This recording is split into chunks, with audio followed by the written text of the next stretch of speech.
नमस्कार दोस्तों। तो आज हम बात करेंगे DElEd first year proficiency in English का यूनिट 2 में हम पहुंच चुके हैं और इसमें हम डिस्कस करने वाले हैं बहुत कुछ नया। तो क्या क्या हम डिस्कस करेंगे एक बार देख लेते हैं। तो स्पीकिंग स्किल के बारे में क्या है और टाइप्स इसके डेवलप कैसे करें, हाउ इसका इम्पोर्टेंस क्या है हमारी लाइफ में, और प्रोनाउंसिएशन में जो आता है ना ध्वनि, उसको हम आइडेंटिफाई करेंगे। तो चलिए शुरू करते हैं।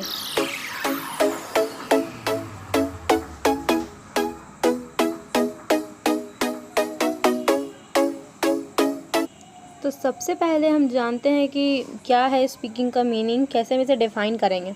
Speaking skill is the ability to talk at any time. मतलब स्पीकिंग स्किल एक ऐसा एबिलिटी है जहाँ पे आप कहीं भी किसी भी सिचुएशन में इफ़ेक्टिवली आप किसी से बात कर सके, अपने मैसेज को किसी दूसरे व्यक्ति तक पहुँचा सके इन अ कन्वेइंग मैनर, जिससे उसे समझ में आए और आपका बोलने का जो लहजा है वो सही रहे। अब हम देखते हैं टाइप्स ऑफ स्पीकिंग। तो पहला जो है वो है इमिटेटिव स्पीकिंग। ये जो है it is simply the ability to parrot back. मतलब एक तोते की तरह आप जब स्पीकिंग सीखते हैं, स्पीकिंग स्किल, तो आप इस टाइप के स्पीकिंग आप करते हैं। मतलब कि यार कोई कुछ बोल रहा है तो मुझे दोहरा दिया। फिर एक बच्चा का हम यहाँ पे एग्जांपल ले सकते हैं। जब वो छोटा होता है तो कोई भी अगर कुछ बोलता है तो उसे वो दोहराता है।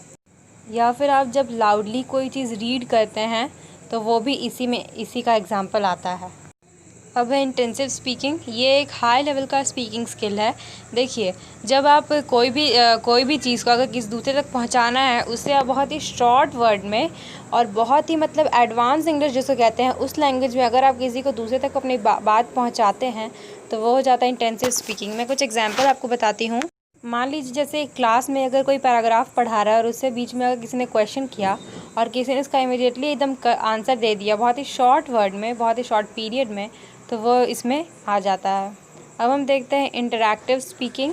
ये क्या है? जब हम किसी से फ़ेस टू फेस इंटरैक्ट करते हैं, कन्वर्सेशन करते हैं या फिर हम टेलीफोन पे बात करते हैं तो वह इंटरैक्टिव स्पीकिंग में आता है।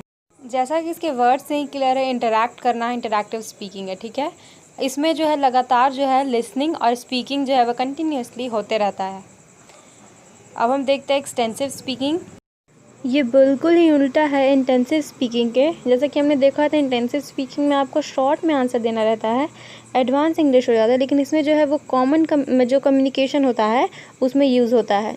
यहाँ पे एग्जाम्पल के थ्रू हम समझने की कोशिश करते हैं। समझिए जैसे कि आपको कहीं भी स्पीच देना है या फिर आप कुछ स्टोरी टेलिंग करना है, किसी बच्चे को अगर आपको स्टोरी सुनाना है तो आप उसे बहुत ही डीप में जाके एकदम ब्रीफली आप उसे समझाने की कोशिश करते हैं। तो इसके लिए जो है आपको थोड़ा प्रिपरेशन करना पड़ता है और थोड़ा आपको मतलब इसे मेहनत करना पड़ता है ताकि आप थोड़ा लॉन्ग मतलब इसे ले जा सकें, लंबा थोड़ा इसे आप बोल सकें, इसलिए एक्सटेंसिव स्पीकिंग में आ जाता है।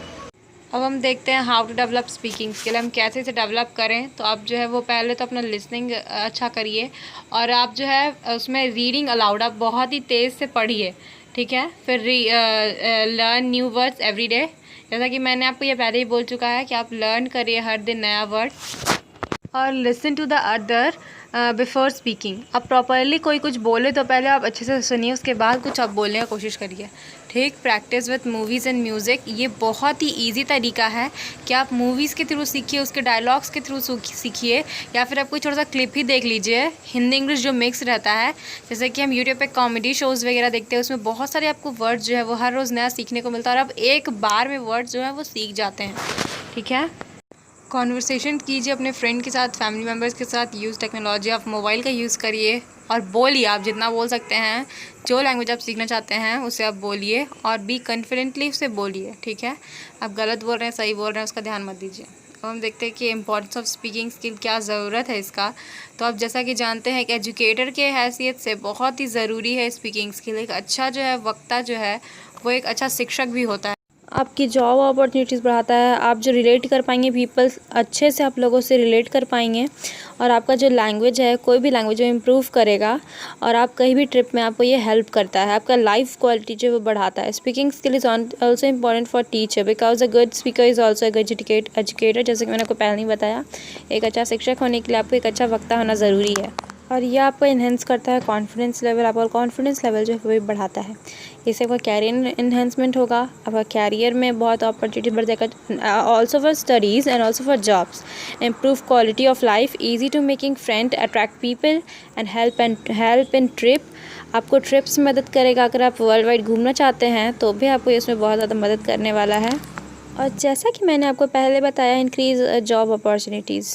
अब हम देखते हैं कि identification and production of distinctive sound in English. इसमें हम बहुत सारी चीज़ देखने वाले हैं, सिलेबल देखने वाले हैं, स्ट्रेस देखने वाले हैं, रिदम्स देखने वाले हैं, लेकिन हम इसमें बस सिलेबस का थोड़ा सा पार्ट यहाँ पे देखेंगे और डिटेल में हम नेक्स्ट वीडियो में कवर करेंगे। सबसे पहले हम जानते हैं कि क्या है सिलेबल। इसे अगर मैं शॉर्ट में आपको बताना चाहूँ तो syllable is sound of a vowel. Vowels यानी कि ए आई ओ यू का जो साउंड है वही जो है वो सिलेबल है। कहने का मतलब ये है, a number of time you है वॉवल साउंड। जब भी आप कोई वर्ड में जितनी बार आप वॉवल साउंड सुनते हैं और उसी को हम सिलेबल कहते हैं। जैसे कि मैं एग्जांपल देती हूँ म्यूज़िक, तो म्यूज़िक में कितने वॉवल्स हैं? दो। कौन कौन से? यू एन आई, है ना। तो उसमें जो है कितने सिलेबल होंगे? दो होंगे। म्यूज़िक, ये जो है आपको प्रोनाउंसिएशन में मेनली इसे हेल्प करने के लिए बनाया गया है। ठीक है, तो हम नेक्स्ट वीडियो में इसे हम डिटेल में एक बार देखेंगे। आई होप कि आपको कुछ समझ में आया होगा। तो मिलते हैं नेक्स्ट वीडियो में और जानेंगे डिटेल में सिलेबल के बारे में और बहुत कुछ। See you in the next video. Thank you for watching.